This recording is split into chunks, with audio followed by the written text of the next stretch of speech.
Abre tu Biblia. Abre tu Biblia en Lucas, por favor.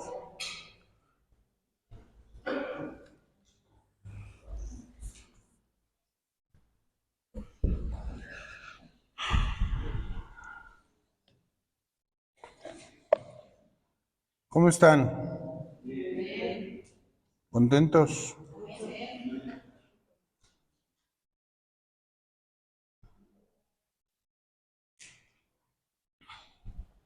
Lucas capítulo 19.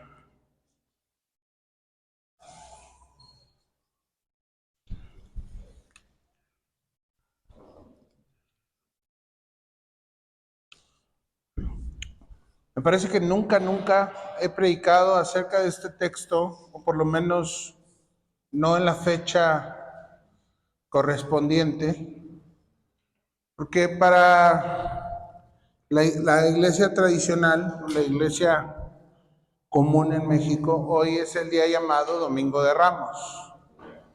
¿Cuántos llegan a bendecir su ramo? Mi mamá salía con una de ramos, pero luego me daba risa, ¿no? Lo que hace el mundo con esto. Luego va y lo cuelga por ahí para bendecir su negocio al lado de ¿de una qué? Atrás de la puerta, ¿al lado de qué? De una sábila, con un moño rojo, con un hilo rojo, con agua, con una bolsa de agua. Y ya es brujería eso, ¿no? Eso ya es brujería. Hoy vamos a entender un par de cosas con respecto a la entrada del Señor en Jerusalén. Así que vamos a leer el verso 28. Dicho, ¿sí se me entiende? ¿Todos me logran entender bien? ¿Es claro? Bueno, dicho esto, iba adelante subiendo a Jerusalén. Y aconteció que llegando cerca de Betfagé y de Betania, no, pues ¿para qué le movías, mano? Ya estábamos bien.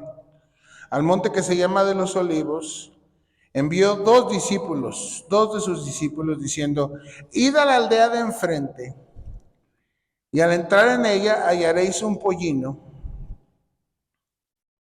atado, en el cual ningún hombre ha montado jamás. Desatadlo y traedlo. Y si alguien os preguntare, ¿por qué lo desatáis?, le responderéis así: porque el Señor lo necesita.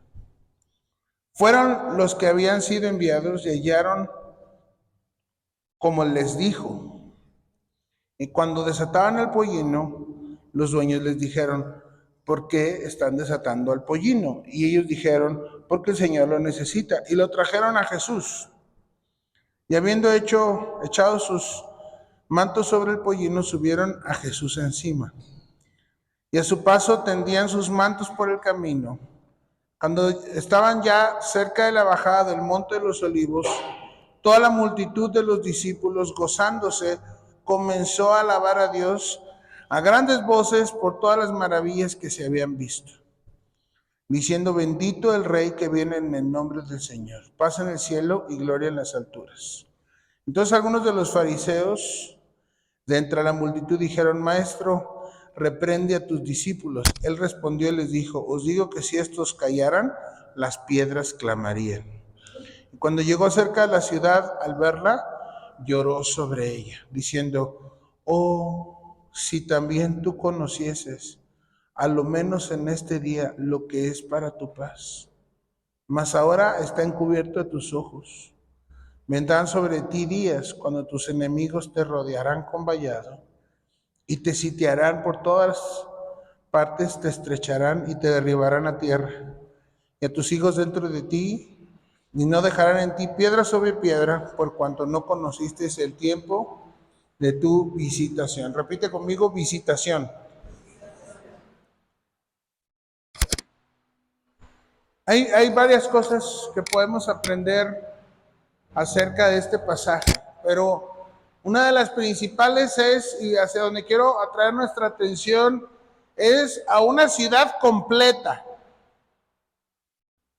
A una ciudad completa, donde había comerciantes, donde había un lugar donde se atendía a los enfermos y a los heridos, edificios gubernamentales, había todo lo que existe en una ciudad.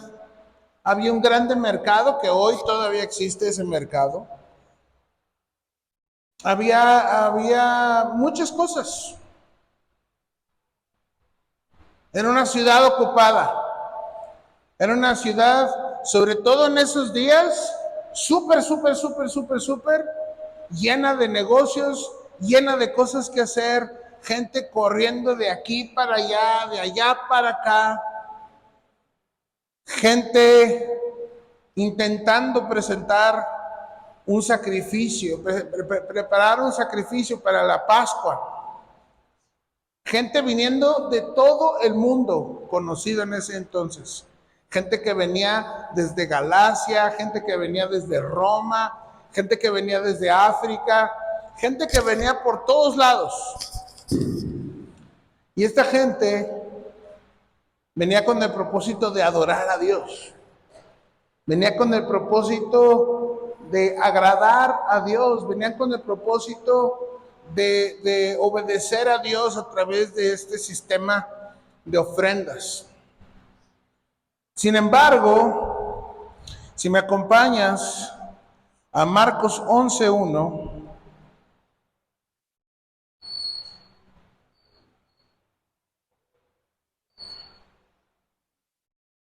perdón, Mateo 21.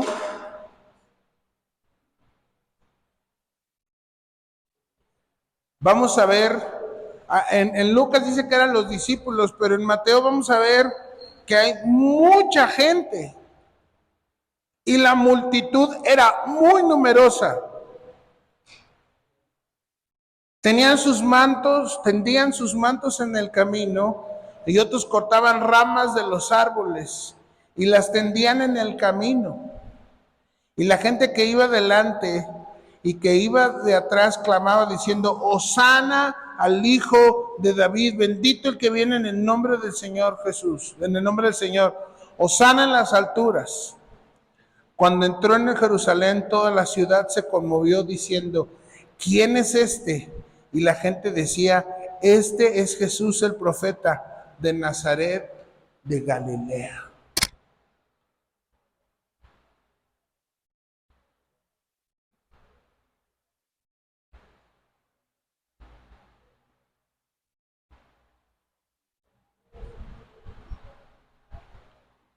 En Juan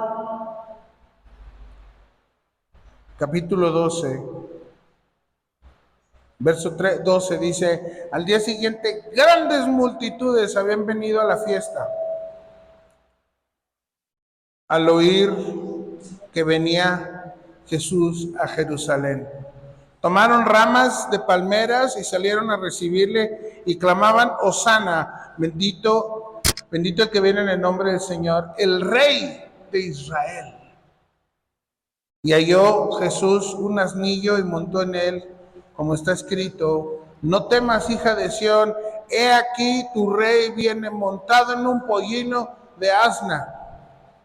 Ese texto lo encontrarás en Zacarías capítulo 9, verso 9. Dentro de la multitud, como vimos hace rato en Lucas, están los fariseos, ¿verdad? Probablemente también están los saduceos y los escribas, tres sectas del judaísmo en aquel entonces. Los tres grupos seguramente habían estudiado la Torá, los profetas, y por alguna razón extraña dejaron pasar por alto, no vieron lo que estaba sucediendo delante de sus ojos. Entonces, tenemos a los discípulos, saben quién está entrando, saben quién es, han caminado con él, han estado con él, han dormido con él, han comido con él, han escuchado sus enseñanzas.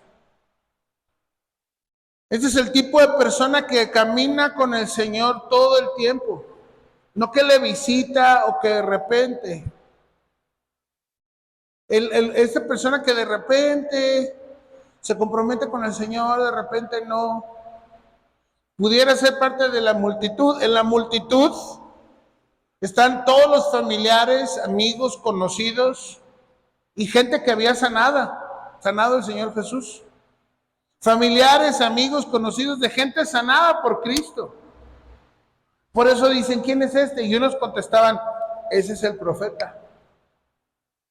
Y tienes el tercer grupo, estos teólogos, estos conocedores de las Escrituras, que por su orgullo, que por su afán por recibir gloria del pueblo, no vieron lo que estaba aconteciendo.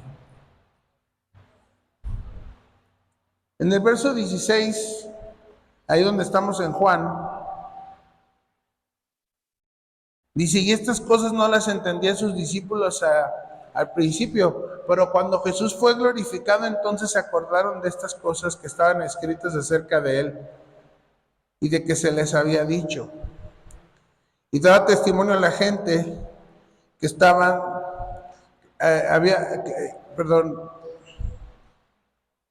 y daban testimonio a la gente que estaban con él cuando llamó a Lázaro del sepulcro y le resucitó de los muertos. Por cuanto también él había venido a la gente a recibirle, porque habían oído que él había hecho esta señal. Pero los fariseos dijeron entre sí, ¿veis que no conseguís nada? Mirad cómo el mundo se va tras de él. Están ellos, dejan de ver lo que está sucediendo de parte de Dios para su ciudad, para ese momento, para ellos mismos, pero como están tan enfrascados en su tema político, social, simplemente no ven lo que está ocurriendo. Espero que ya te empieces a dar cuenta de lo que sucede. El Señor Jesús entra a esta ciudad y están estos tres grupos de personas: los discípulos, la multitud y los fariseos. Pero el Señor llora. El Señor llora y se conmueve sobre la ciudad, porque esta ciudad no ha visto, no ha entendido lo que está sucediendo delante de sus ojos. No entienden lo que está ocurriendo. Están perdiendo de vista, se están perdiendo el gran momento del que había predicado, del que había anunciado el profeta Daniel. Habían clamado por un Mesías que los liberara, pero solo querían liberación de Roma. No querían liberación en otros aspectos. Y esto es semejante a personas que vienen a la iglesia, que vienen a Cristo, pero solo quieren que Cristo los liberte de un cáncer, los liberte de una enfermedad, los liberte de un matrimonio arruinado, quieren que Dios les restaure su familia, quieren que restaure su economía.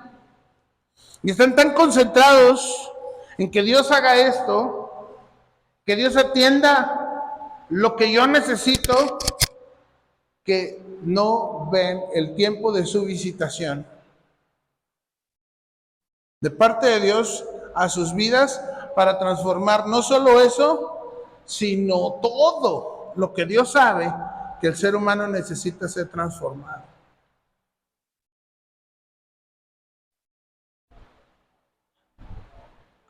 El Señor Jesús llora porque toda una ciudad se está perdiendo del momento más importante para esta nación, la nación escogida. La nación que surge de un hombre a quien Dios le dijo, en ti serán benditas todas las naciones de la tierra.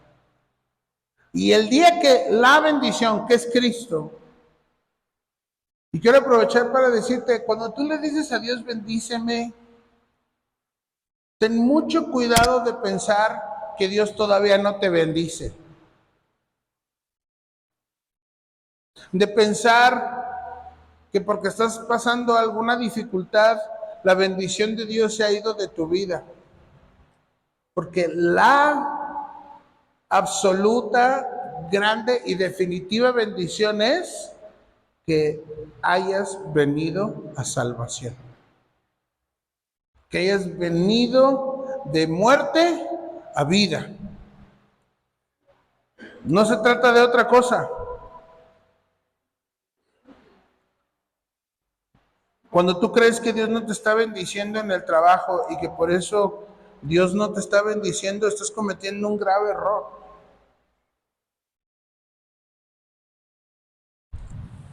¿Qué está pasando con estas personas que se están perdiendo el tiempo de su visitación? ¿Qué quiere decir la palabra visitación? Bueno, la palabra visitación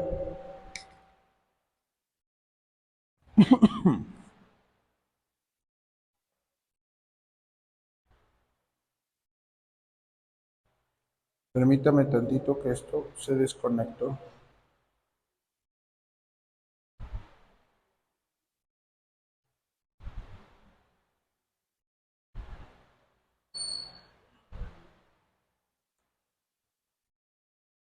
Visitación es cuando hay un tiempo especial en el Kairos de Dios. Déjame explicarte esto del Kairos. Hay un tiempo Cronos que tiene que ver con lunes, martes, miércoles, jueves, viernes, 10, 11, 12, 1, 2, 3 de la tarde, año 2002, 2003, 2004, 2005. Ese es el tiempo Cronos, ¿ok?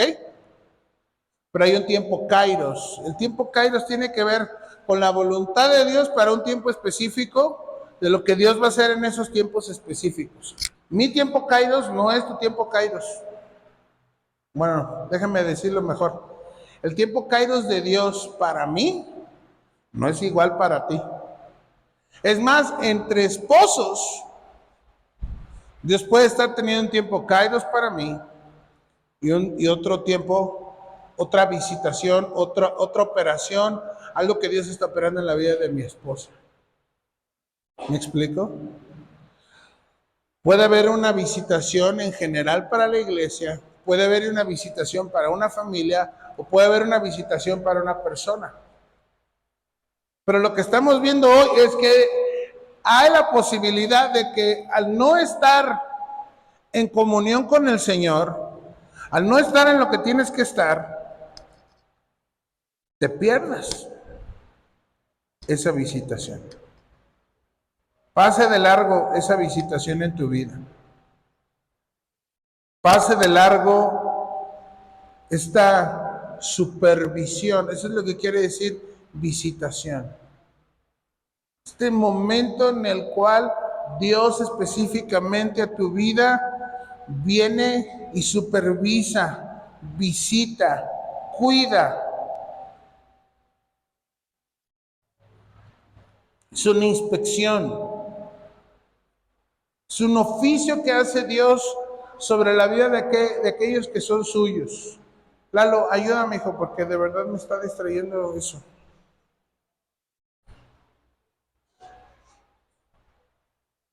Tenemos a los teólogos, a los fariseos, a los conocedores de la ley que se perdieron de esta visitación.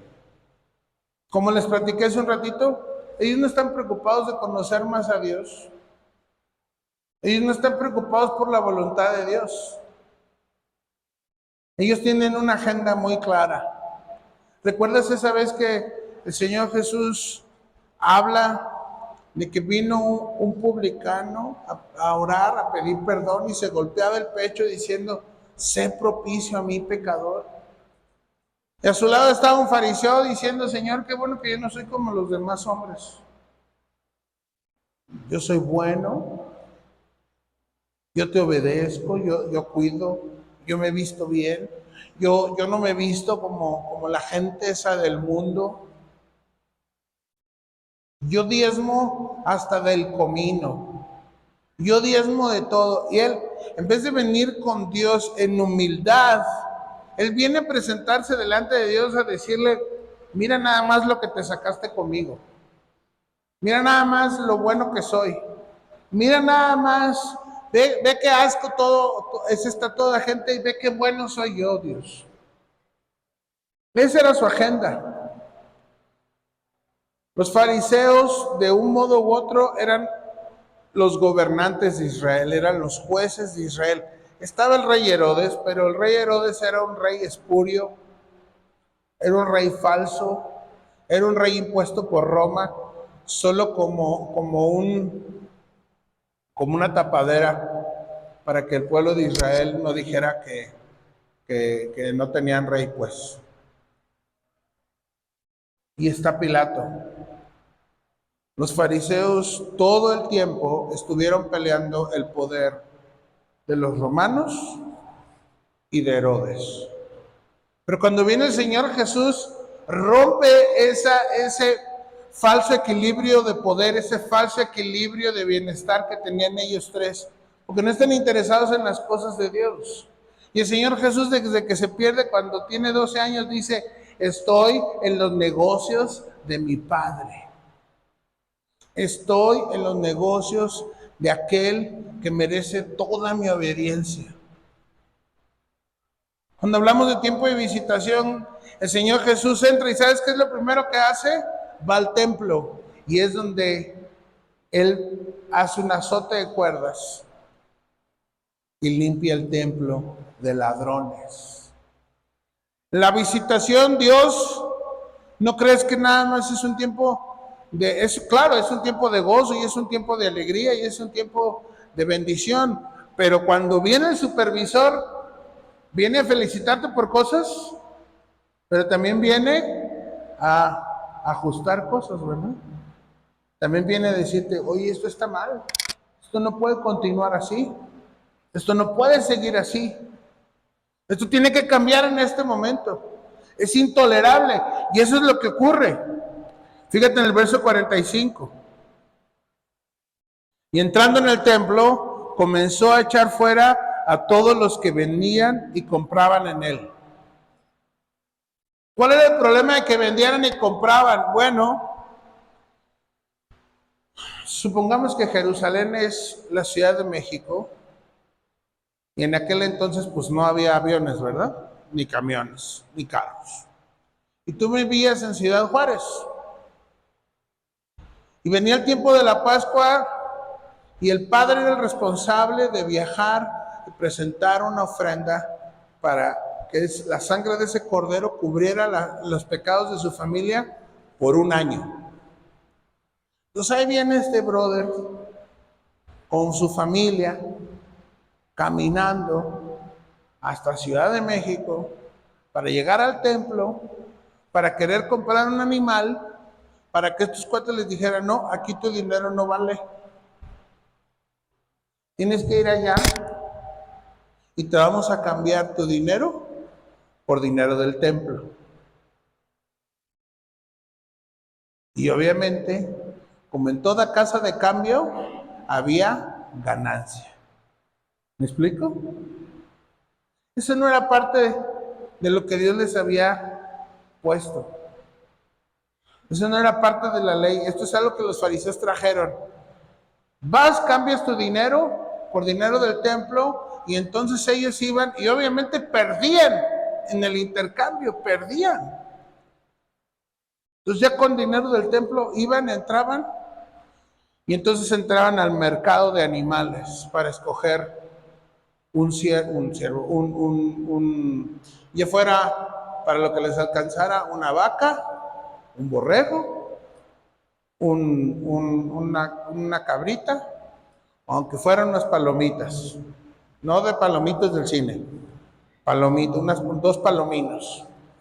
Entonces, perdían en el momento de hacer el cambio, pero además los animales que les vendían adentro del templo, como decían, estos animales son el sumo sacerdote en persona los escogió, así que estos son más caros que los que puedes comprarte allá afuera. Eso es lo que el Señor entra y es lo primero que supervisa. Cuando tú dices: Señor, yo quiero que vengas a mi vida, yo quiero que entres en mi corazón, lo vemos a veces de una manera tan romántica, porque siento bonito, porque voy a llorar. Si cuando tú estás orando, cuando tú estás buscando la presencia de Dios, y se los digo porque fue un error que cometí yo por muchos años. Cuando yo llegué a la iglesia que tenía 13 años, en mi primer contacto con Dios yo me puse a llorar por mucho rato. Pero luego yo comencé a aprender cómo oraban otros, cómo buscaban la presencia de otros. Y hasta que no empezaban a llorar, el pastor decía, la presencia de Dios ya está aquí. Entonces yo aprendí que buscar la presencia de Dios era orar, orar, leer mi Biblia, estar ahí hasta que empezara yo a llorar. Imagínate, imagínate cuántas veces me paré traumado, espantado, frustrado, porque no había llegado ese momento de éxtasis, ese momento de sensibilidad. Que Dios venga a tu vida, puede que sientas bonito o no la presencia de Dios, ahí está. Pero lo que sí te digo es que Dios va a venir y va a poner orden en tu vida. Porque vemos en los cambistas y en los vendedores de animales y decimos, muy mal. Pero el Señor está entrando a tu templo. Tú eres el templo, ¿verdad? Lo decimos. Yo soy templo del Espíritu Santo. Y el Señor va a venir y en su visitación va a poner orden. Orden. Ahora, ¿tú quieres ser de las multitudes, de los discípulos o de los fariseos? ¿De cuál quieres ser? Porque si yo te digo que Dios va a poner orden en tu vida, tú vas a decir, no, yo sí quiero la visitación de Dios, creyendo que es prosperidad y bendición y todo te va a salir bien. No siempre quiere decir eso, mis hermanos. Vamos al verso 20.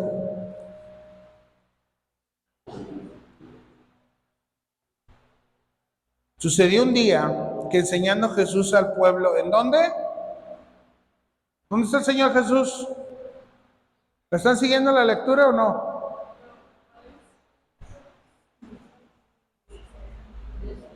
Lucas 20.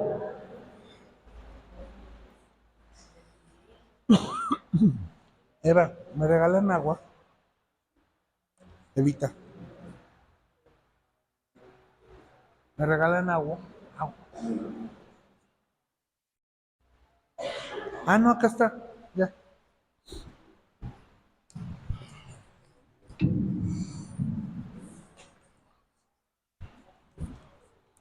Gracias. ¿Dónde está el Señor Jesús enseñando? Sucedió un día que enseñando Jesús al pueblo en el templo. ¿Sabes que el Señor Jesús nunca hasta este momento había estado enseñando en el templo? Bueno, cuando estaba chico, pero no estaba enseñando, estaba participando. ¿Y qué está anunciando el Señor Jesús? Está anunciando el Evangelio. Llegaron los principales sacerdotes y los escribas con los ancianos y le hablaron diciendo, dinos, ¿con qué autoridad haces estas cosas? ¿A qué se refieren con estas cosas? Básicamente le están diciendo, ¿y con qué autoridad tú estás aquí enseñando? ¿Con qué autoridad vienes tú? Te metes al templo y te pones a enseñar. ¿Te das cuenta lo perdidos que estaban? ¿Te das cuenta lo ciego que estaban?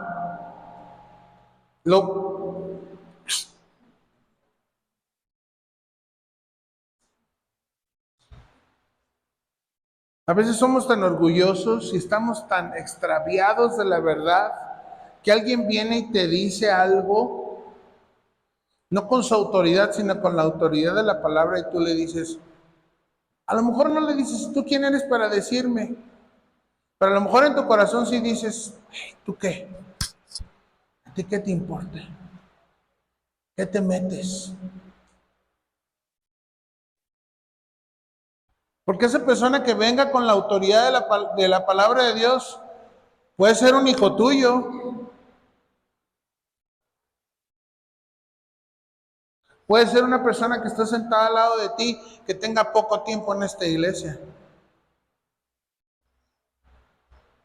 Porque como cristianos nos encanta, nos fascina decir, yo estudié en este instituto bíblico y yo he tomado estos cursos y yo estudié con fulano y yo estudié con sutano. Y no digo que esté mal,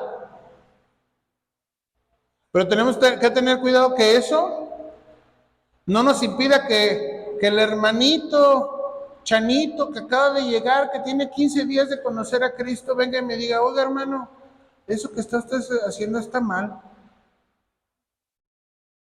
Uy, uy, uy, uy, uy.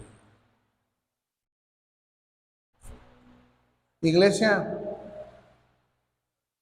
lo que te voy a decir te va a sonar ridículo, pero te lo digo porque creo de verdad, estoy plenamente convencido que necesitas escuchar.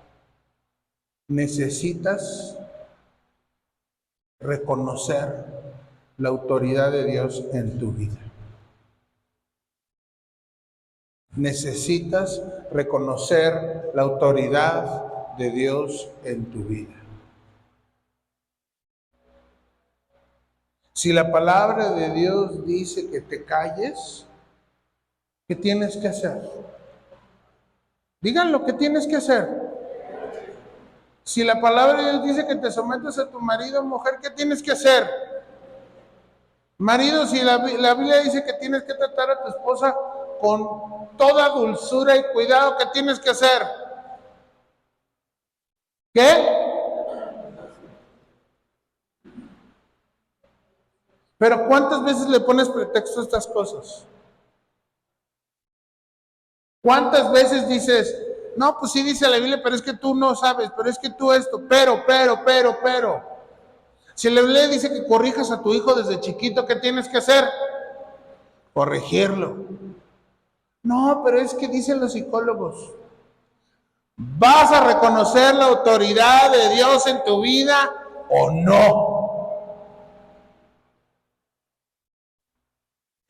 Esto que tú estás haciendo, hermano, hermana, mira, por favor, agarra la onda, está mal, suelta esto, por favor, detente de estar haciendo esto. Sí, pero es que tú no sabes lo solo, lo sola, lo esto, lo aquello. No sabes las veces que la bola de pretextos que he escuchado para decir, sí entiendo lo que estás diciendo, pero es que tú no me entiendes a mí, porque yo tengo que hacerlo. Iglesia, tienes que reconocer la autoridad de Dios sobre tu vida. O le vas a decir tú al Señor, ¿con qué autoridad me dices esto?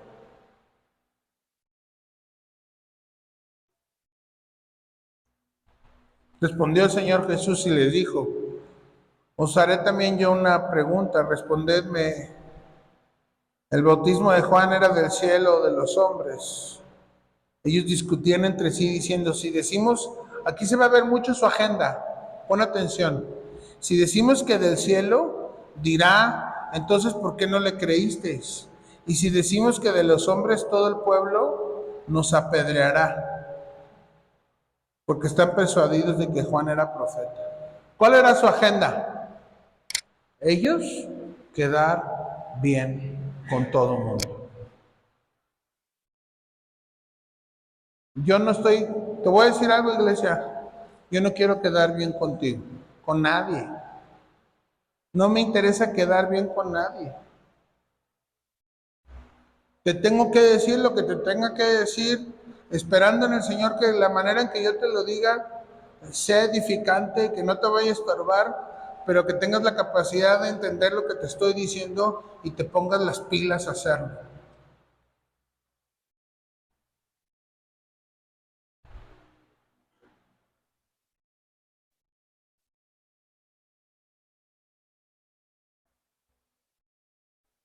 Tenemos al otro grupo, al grupo de la multitud, de gente que sabía quién era Jesús, pero también tienen un problema con su autoridad. Porque saben quién es Jesús, saben que es profeta, saben que tiene poder, pero no se le someten. Y eso nos lleva a personas en las iglesias que cantan, bailan, brincan, sirven, hasta predican, hasta pueden ser pastores. Y nunca han nacido de nuevo. Y su vida no refleja un sometimiento a Cristo. Los fariseos, según ellos, muy estudiosos y muy conocedores, pero lo pasaron de largo, no vieron. Pero estos ven y dicen, no, este sí es profeta. Pero aunque no tienen la completa revelación de quién es Jesús, porque esa revelación solo te puede venir a través del Espíritu Santo, ni a nivel de profetas se le someten. Tú puedes leer todas las historias de los profetas en el Antiguo Testamento. Una y otra vez el profeta fue un enviado de parte. Te voy a explicar esto. El profeta habla de parte de Dios al pueblo. El profeta representa a Dios hacia el pueblo. Moisés, por ejemplo. Isaías. Y el sacerdote representa al pueblo delante de Dios. ¿Ok? ¿Estamos de acuerdo? Yo no soy sacerdote. ¿Quién es nuestro sacerdote? Cristo. ¿Sabes por qué en la Iglesia Católica sí tienen un sacerdote? Porque el sacerdote, como sí está puro y sí está santo, él puede tocar al Santísimo, él puede hacer todo esto, puede volver a sacrificar a Cristo en la misa, y él está representándote a ti, supuestamente, para con Dios, anulando el sacrificio ya hecho por Cristo. ¿Entiendes eso? Y nosotros tenemos, fíjate lo que dice en Hebreos, vamos a ir un poquito para allá, Hebreos. Este texto siempre me enamora, me conmueve.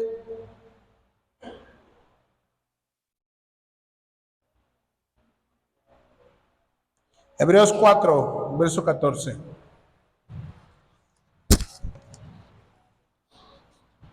¿Cómo voy? Ok.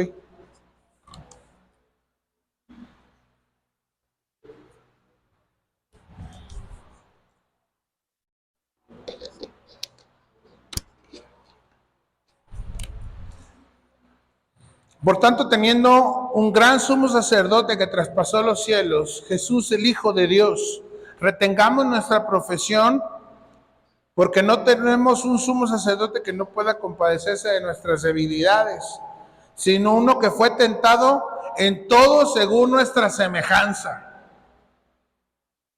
¿No te da gusto eso?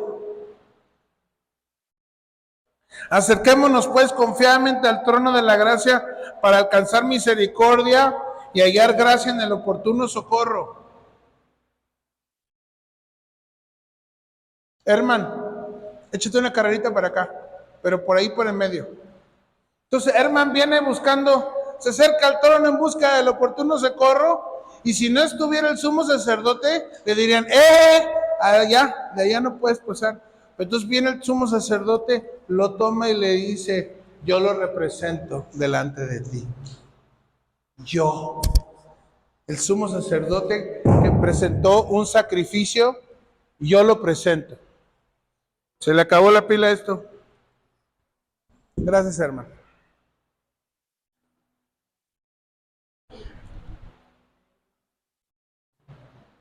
Hoy la predicación, así déjalo. Hoy la predicación es un tipo de profecía.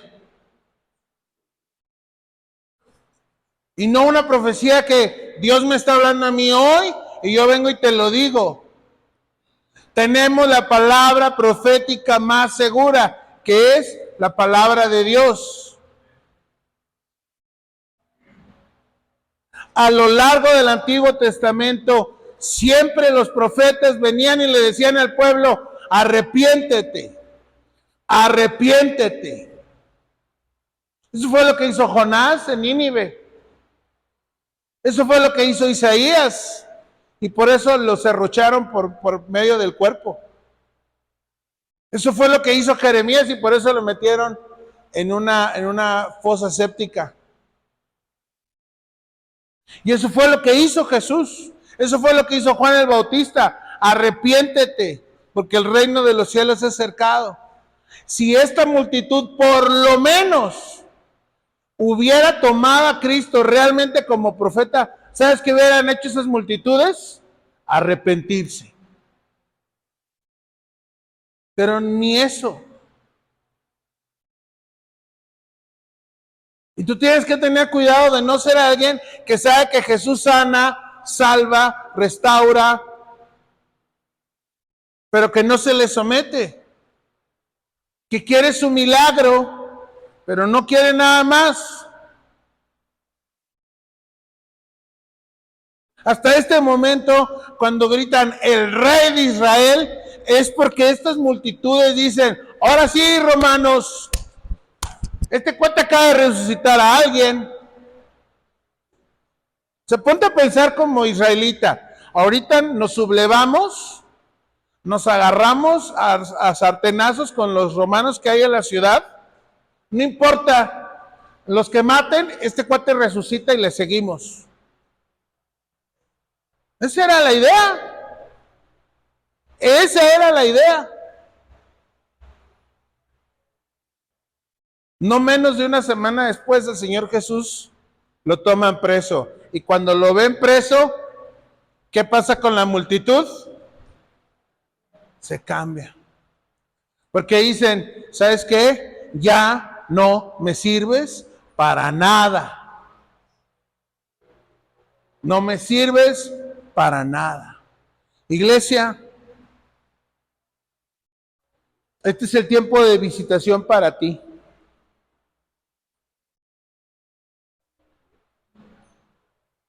Domingo tras domingo se te predica la palabra.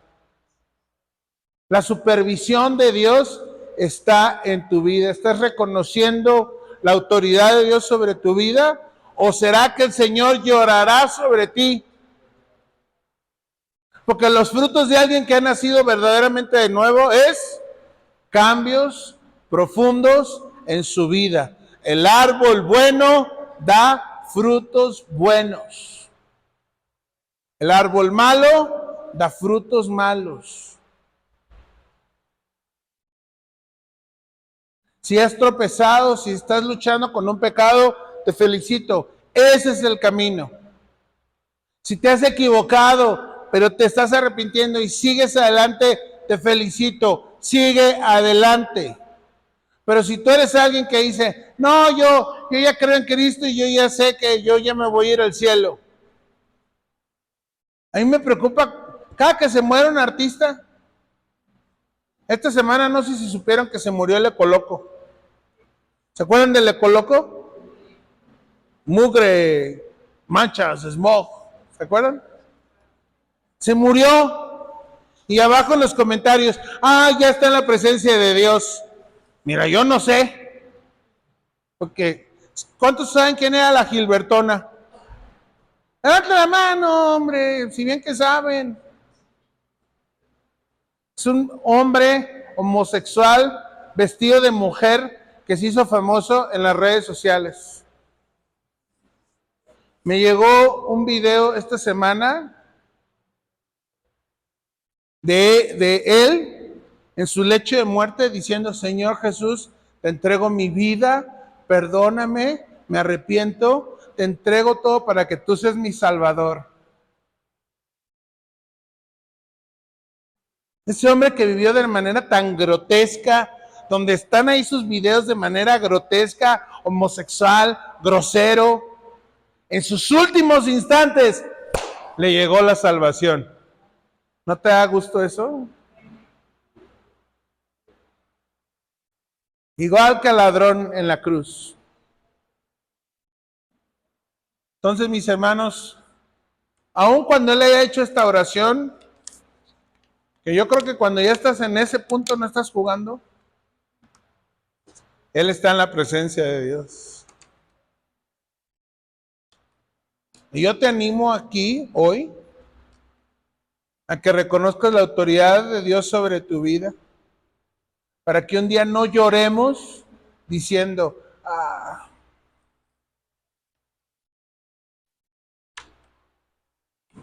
qué diferencia cuando se va un hijo de Dios a cuando se va alguien que no sabes.